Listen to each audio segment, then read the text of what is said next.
अजीत ते काम एक्सक्लूसिव।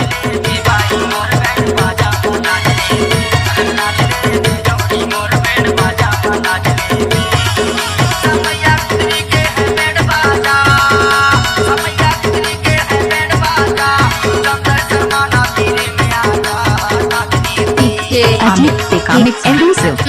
गाड़ी भर मत देबे।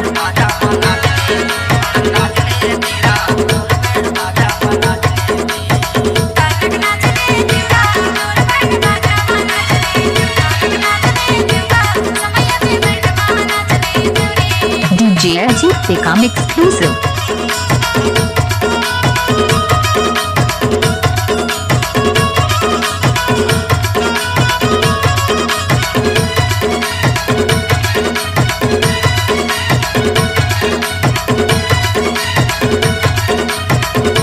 डीजे अजीत ते काम एक्सक्लूसिव।